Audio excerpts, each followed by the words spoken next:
ಸಚಿವರನ್ನ ಬೈದಿರ್ತಕ್ಕಂಥದ್ದು, ಆಯುಕ್ತರನ್ನ ಬೈದಿರ್ತಕ್ಕಂಥದ್ದು, ಇದನ್ನೆಲ್ಲ ಆಡಿಯೋ ಕೊಟ್ಟಿದ್ದೀನಿ.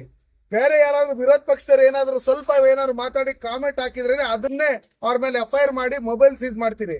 ಅದಕ್ಕೋಸ್ಕರ ನಾವು ಠಾಣಾಧಿಕಾರಿಗಳಿಗೆ ಹೋಗಿ ದೂರು NDA ಇಂದ ಮತ್ತೆ ಪೌರ ಕಾರ್ಮಿಕರು ಎಲ್ಲರೂ ಒಟ್ಟಿಗೆ ಸೇರಿ ರಾಜಗೌಡನ ಅರೆಸ್ಟ್ ಮಾಡೋವರ್ಗುನು ಮತ್ತೆ ಶಿಡ್ಲಘಟ್ಟ ತಾಲೂಕಲ್ಲಿ ಬಂದು ಬಹಿರಂಗವಾಗಿ ಸಮಾವೇಶನೆ ಮಾಡೋವರ್ಗು ನಾವ್ ಯಾವುದೇ ರಸ್ತೆಗಳಲ್ಲಿ ನಾವು ಕಸನು ಗುಡಿಸಲ್ಲ, ಕಸನು ಎತ್ತಲ್ಲ ಅಂತೇಳಿ ಅವರು ಹೇಳಿದ್ದಾರೆ. ಚಿಂತಾಮಣಿ ಆಯುಕ್ತರು ಬಂದಿದ್ರು, ಮತ್ತೆ ಶಿಡ್ಲಘಟ್ಟ ಆಯುಕ್ತರು ಬಂದಿದ್ರು.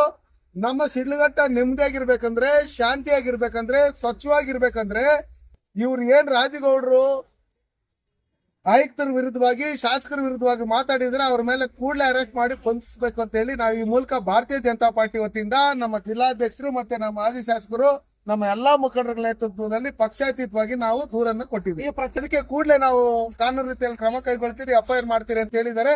ಟೈಮ್ ಕೊಡ್ತೀರಿ, ಇವತ್ತು ಕೊಟ್ಟಿಲ್ಲ ಅಂದ್ರೆ ನಾಳೆ ಬಂದು ಶಿಡ್ಲಘಟ್ಟ ಬಂದ್ ಮಾಡೋ ವಿಷಯದಲ್ಲಿ ನಾವು NDA ಮಿತ್ರಕೂಟದವರು ಮತ್ತೆ ನಮ್ಮ ಎಲ್ಲ ಪೌರ ಕಾರ್ಮಿಕರು ಎಲ್ಲರೂ ಒಟ್ಟಿಗೆ ಸೇರ್ಕೊಂಡು ಶಿಡ್ಲಘಟ್ಟದ ಹಿತೈಷಿಗಳು ಪಕ್ಷಾತೀತವಾಗಿ ಎಲ್ಲರೂ ಸೇರಿ ನಾವು ಒಂದು ಉಗ್ರವಾದಂತ ಹೋರಾಟವನ್ನ ಭಾರತೀಯ ಜನತಾ ಪಾರ್ಟಿಯಿಂದ, JDS ಇಂದ, ಶಿಡ್ಲಘಟ್ಟ ಗ್ರಾಮಸ್ಥರಿಂದ ನಾವು ಮಾಡ್ತೀವಿ.